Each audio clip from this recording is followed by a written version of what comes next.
Welcome back to What You Reading Wednesdays. Thanks for tuning in and spending time with us.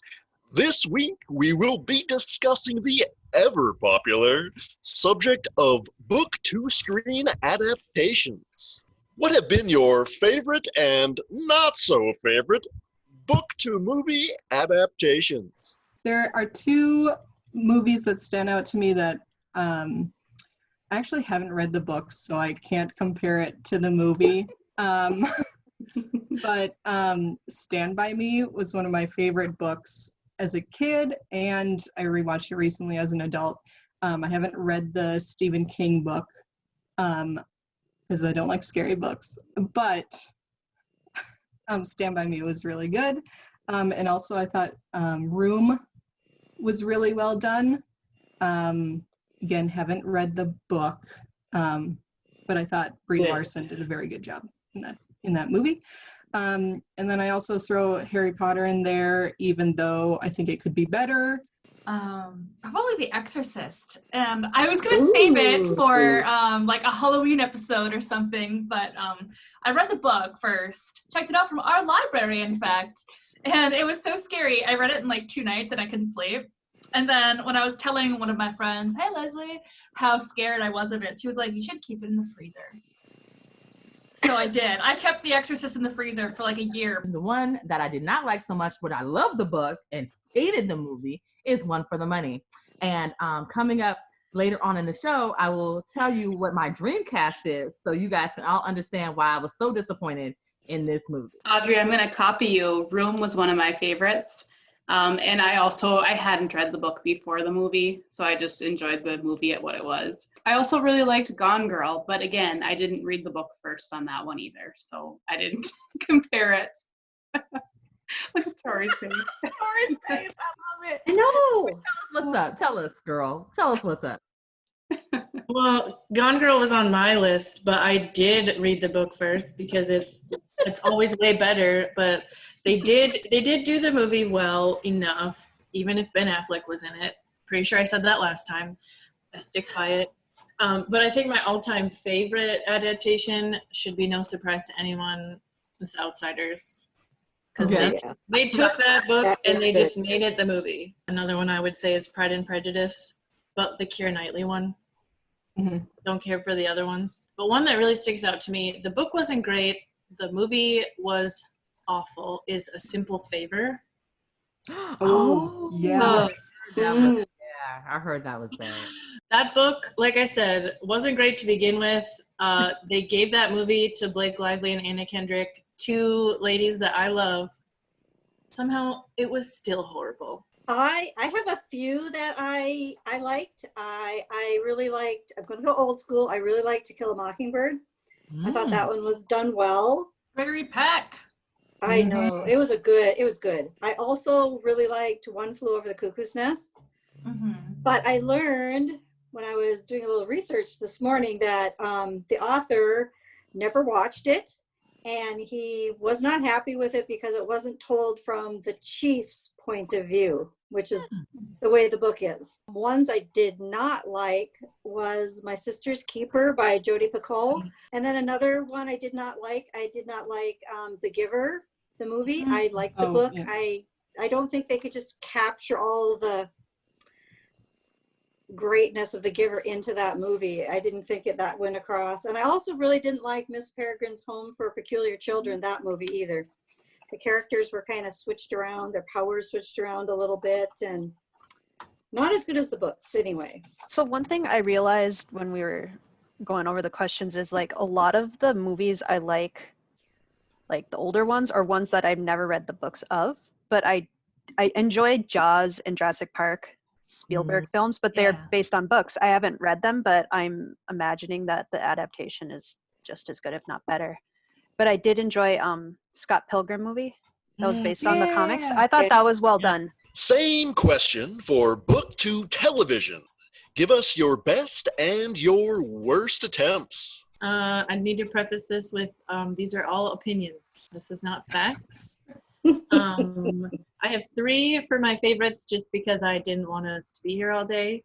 I haven't watched season 2, but season 1 of Castle Rock is wonderful.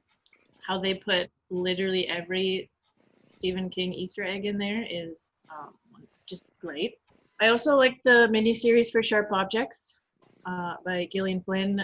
That was really good, especially, I mean, if you watch the whole thing and you don't sit through the credits of the last episode, you're doing it wrong. And then the last one I really liked was The Haunting of Hill House by Shirley Jackson. Very loose adaptation, but they did a really great job with that first season. I think the worst attempts, and this is just based on the last few seasons of each of these shows, Pretty Little Liars. Yes, I wasted my time watching that show. And again, opinions because of the last few seasons of the show, Game of Thrones. I knew it. So I've talked about The Magicians before, which I really enjoy and enjoyed more than the books. Another show that I really like, which I haven't read the graphic novels yet, but I plan on, is The Umbrella Academy, which season 2 just came out, and it was so good, so well done. I watched it twice. And a third one I'll mention is Shrill, which is based on a memoir by Lindy West, and they made it into a TV show on Hulu with Adie Bryant from SNL. And I really like what they did with it because they made it a narrative, which is really cool. According to my husband, some of the best ones he's seen is Friday Night Lights. He's a football fan. He loves that show. He rewatched all of them. I know I mentioned my favorite book to TV series before, but it was the adaptation of The Terror, which, like I said, awful book, great miniseries. The worst, and this is I don't know, because I didn't enjoy the first book, so I never continued reading it. And I didn't even try to really watch the TV series because it was just everywhere. But that's Game of Thrones. I did not like the book. So favorite, Big Little Lies. And I did not read the book ahead of time either. So I keep cheating on all these. And then I personally loved Game of Thrones. I'm going to go back to, the old times and say MASH was a good, now I didn't read the book because it is based on a real book. But the movie, they made a movie, which was excellent. And then they also made a very good television series. That was excellent. I did hear about something new since I really liked One Flew Over the Cuckoo's Nest. They are making a series on Netflix about Nurse Ratched. Was in it. So that's supposed to start in September. Whether it does or not, I don't know. So I probably would like to watch that just to see, how they depict her. I'm gonna mention a few that are based on comic series. The Umbrella Academy, like Audrey mentioned, that's actually really good. I've read the comics by Gerard Way. And who wrote it? Gerard Way. And what's he known for? My Chemical Romance, and I've met him. I've met him, and he's Oh, all right. Met him at ALA. Yeah, he's really shy and nerdy and sweet. I thought it was great. He also wrote the new Doom Patrol that came out a couple of years ago with some other people. That's right. And then also Jessica Jones, which is based on Alias Jessica Jones by Brian Michael Bendis. And then I also want to check out Lock and Key, that I think is on Netflix. I've read the comics, but I haven't watched it. I've heard that they toned it down a bit, so I almost wonder, people who watched that and decided to read the comics, how surprised they were, because especially Volume 1 is super violent.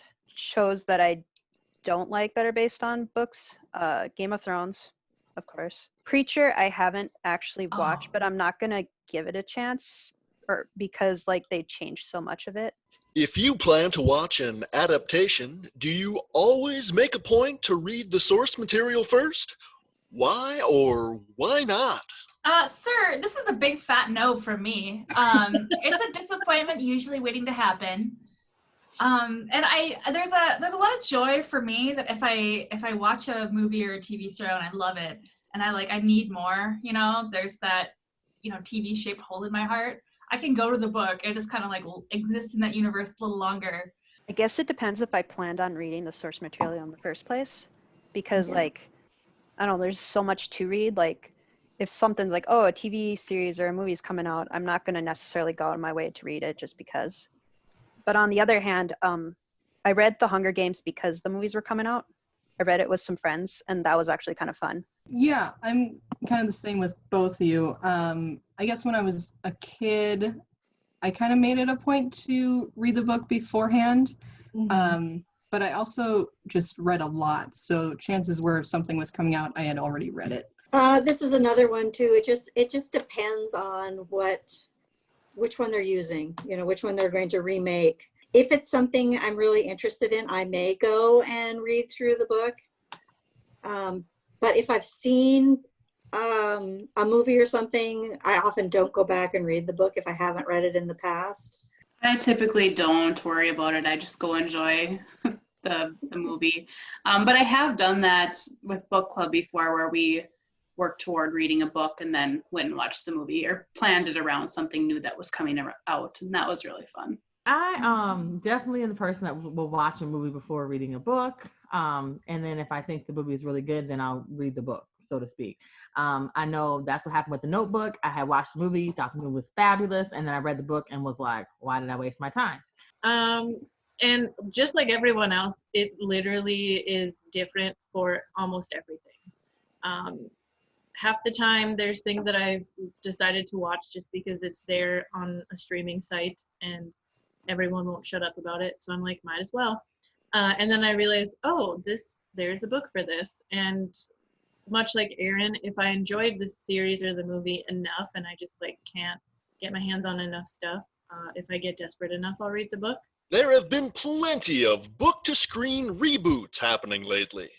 If you've dabbled in any of these, name one you've enjoyed and one that, in your opinion, got it completely wrong the second time around. So I know there's going to be some people who don't agree with me on this one, but I did really enjoy the 2019 Little Women movie that came out. I thought I really liked the actress who played Jo. I liked the family dynamics. I thought they were really good compared to some of the older versions of Little Women that came out. Ones that I didn't think cut it. There's a new Call of the Wild with Harrison Ford, and it uses a digital dog. It was like, oh, come on. Oh. We have talented dog actors out there wanting a job, and you had to use a digital dog. Come on, get a real dog. Well, a book-to-screen reboot that I really enjoyed was, Tori, I'm sorry if I'm stepping on you, Stephen King's It. That was my answer. That was my answer too. I'm not gonna go into it. My favorite one has been It. I did appreciate that we got 2 chapters out of it. The second one got a little cheesy, but what can you do? There's a clown in it, so.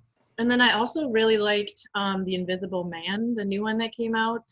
It had its issues, just based on the themes and stuff, but I think Elizabeth Moss has found her niche in these psychological thrillers. I know she's going to be in another one soon. I just don't know which one it is. The one I did not appreciate that came out recently was Pet Sematary. They could have just kept all those creepy kids in the 80s.